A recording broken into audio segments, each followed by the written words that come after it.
Assalamualaikum warahmatullahi wabarakatuh. Alhamdulillah, jumpa lagi di channel Sutrisno Nur Humaydi, channel tentang riba dan solusinya. Pada video kali ini, kita akan belajar dari peristiwa eksekusi Pengadilan Negeri Jakarta Timur atas sebuah aset debitur di Pondok Kelapa. Eksekusi terjadi pada Kamis pagi 2 Maret tahun 2003. Pada kesempatan tersebut, Bapak Chandra dari Chandra Law Firm dan Bapak Isen dari Komunitas Anti Riba memberikan pandangannya terkait eksekusi tersebut. Bagaimana supaya eksekusi dapat dihindari dan bagaimana negosiasi penyelesaian hutang riba dilakukan dengan benar. Simak sampai akhir video ini.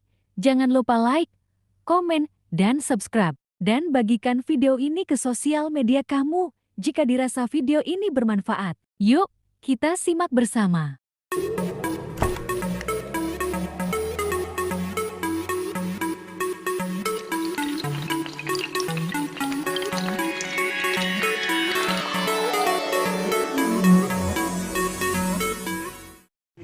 Boleh Pak, tentang eksekusi hari ini bagaimana ini Pak? Baik, bismillahirrahmanirrahim. Saya Chandra Purnawirawan, Property and Banking Expert Lawyer. Hari ini ada eksekusi. Eksekusi ini tidak bisa dihentikan padahal kita sudah mengajukan keberatan ya ke pengadilan, ke instansi dari kepolisian dan Satpol PP. Ada yang jadi catatan penting buat siapapun masyarakat yang terkena riba.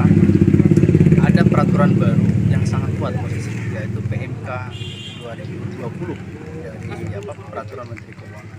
PMK ini mesti diuji di Mahkamah Agung, harus diuji. Kalau tidak diuji maka gugatan apapun di pengadilan tidak bisa menghentikan eksekusi.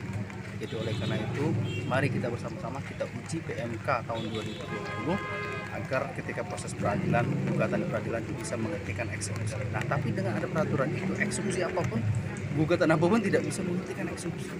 Jadi oleh karena itu, ayo berbagai komunitas anti riba, ya, komunitas hijrah, mari kita uji materi di Mahkamah Agung Peraturan Menteri Keuangan tahun 2020. Demikian, terima kasih. Tetap semangat, tetap istiqomah di jalan hijrah. Assalamualaikum warahmatullahi wabarakatuh. Pak, pelajarannya Pak buat teman-teman nih supaya seperti ini tidak terjadi. Pelajarannya pertama, bagi yang punya utang di bank, sebaiknya satu, fokus kemudian untuk mengumpulkan uang membayar pokoknya. Kalau sekedar negosiasi bebas bunga itu mudah, tapi yang repotnya adalah pihak bank akan menghapus bunga, kemudian ditanya kapan pokoknya akan diselesaikan. Nah, oleh karena itu tetap fokus mencari uang untuk membayar pokoknya, sehingga negosiasi dengan pihak bank akan lebih mudah. Yang sulit susah itu adalah negosiasi, tapi kita tidak pegang uang untuk bayar pokok. Kemudian yang kedua, eksekusi ini jujur meskipun kita gugat tidak bisa dihentikan, karena nanti jawabannya eksekusi tetap kami lakukan, gugatan tetap silahkan berlangsung, nanti kalau Anda menang kami eksekusi balik. Nah, begitu jawabannya. Jadi saya kira dalam konteks ini pelajarannya adalah ya intinya tetap harus ikhlas lah ya kalau sudah di posisi seperti ini, tapi berjuang tidak bisa berhenti, tidak boleh berhenti. Ya, terima kasih. Pak Iksan, mungkin ada tambahan Pak Iksan? Oh ya, untuk teman-teman tadi seperti yang disampaikan oleh Pak Chandra, bahwa kalau untuk menghadapi untuk masalah hutang di bank, sebenarnya bank itu juga punya pencadangan atau penghapusan, tapi punya strateginya bagaimana, karena yang penting bagi bank adalah pembayaran, bukan menunda pembayaran. Tapi yang kita harus perjuangkan tadi Pak Chandra bilang, masalah kalau dari posisi seperti ini harus apa yang kita lakukan. Yang pertama yang kita lakukan tadi, kita sudah mengajukan permohonan untuk menunda eksekusi tapi tidak bisa, dan juga PMK 213 yang tahun 2020 yang diterbitkan oleh dari Kementerian Keuangan itu memang harus diuji di Mahkamah Agung ataupun di Komisi Yudisial ya. Mahkamah Agung, maaf. Jadi seperti itu. Jadi jangan sampai ada yang merugikan atau terzolimin di sini. Itu aja yang bisa saya sampaikan bagi teman-teman yang masih berhutang atau masih punya kredit yang mungkin macet lah atau nggak bisa bayar lagi.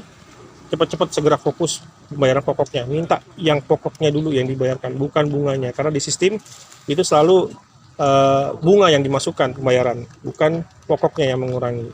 Gitu aja Pak. Baik, terima kasih. Ya. Gini, Terus angkanya apa Pak kalau misalnya memang kondisinya tidak punya uang gitu? Gini, bank itu kan ada 4 teknis tuh. Dia akan masukkan dalam 4 kuadran. Ini kuadran pertama, orang ini punya kemampuan, kemampuan tinggi, kemampuan rendah. Oh, Nah, itu harus ada 4 kuadran. kerjaan. Yang kedua, kemampuan tinggi, kemampuan rendah. Ketiga, ya kemampuan rendah, kemampuan rendah. Ini pasti selesai ini. Keempat, kemampuan tinggi, kemampuan tinggi. Bank itu akan menyelamatkan kemampuan tinggi, meskipun kemampuan rendah. Namun kita hanya berikutnya apa yang saya akan lakukan. Nah, kita harus presentasi, dijelasin. Gue mau selesai utang begini caranya. Jangan disuruh bank itu mikir, gue nggak ada apa-apa nih, tolong bantu. Nggak bisa, karena bank itu yang diurusin banyak. Sifat eksekusi. Jadi kita tuh ini gue punya kemauan tinggi, tapi kemampuan rendah. Nah, disitulah presentasi. jalan keluarnya bagaimana gitu? Apa yang akan bisa dilakukan gitu ya? Gitu. Jangan marah-marah, sebel nanti dia. Iya. Nah ini perlu kita edukasi nih ke masyarakat.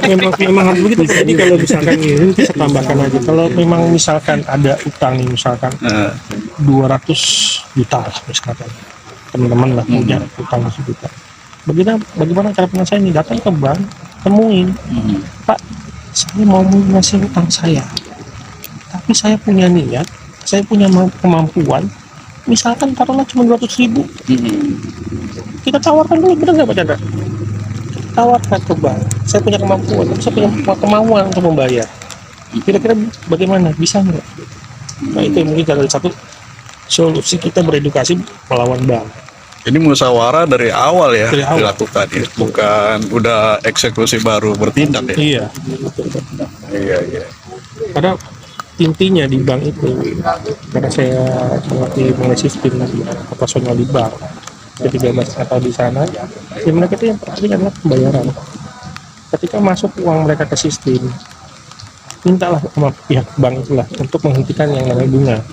Tapi kalau bunga dihentikan lewat sistem nggak bisa, dia akan terus berjalan manual terus sesuai dengan perintah yang namanya sistem.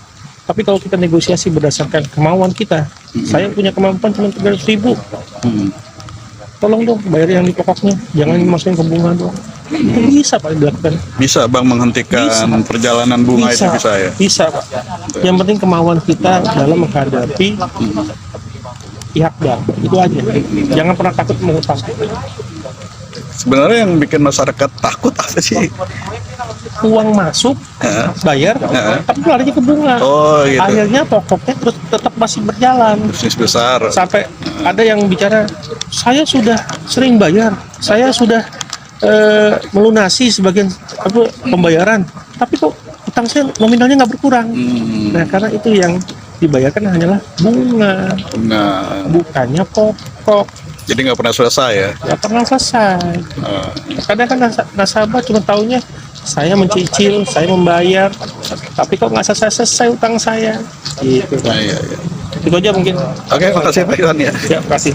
Demikian, para sahabat hijrah rahimakumullah. Jika posisi Anda saat ini sedang memiliki hutang bank atau hutang riba, segeralah mencari tahu bagaimana supaya bisa taubat riba dan mulai menyelesaikan pelunasan hutang pokoknya saja. Hapus ribanya dan bayar hutang pokoknya saja. Untuk itu, Anda perlu mendekat kepada komunitas-komunitas yang memberikan edukasi dan pendampingan hapus riba. Salah satunya adalah komunitas klinik riba LPKSM Al-Bayan Madani. Tetap di channel ini, kami akan terus mengabarkan kegiatan-kegiatan anti riba dan juga mengenalkan klinik riba LPKSM Al-Bayan Madani. Silakan menikmati video-video lainnya di channel ini. Terima kasih. Wassalamualaikum warahmatullahi wabarakatuh.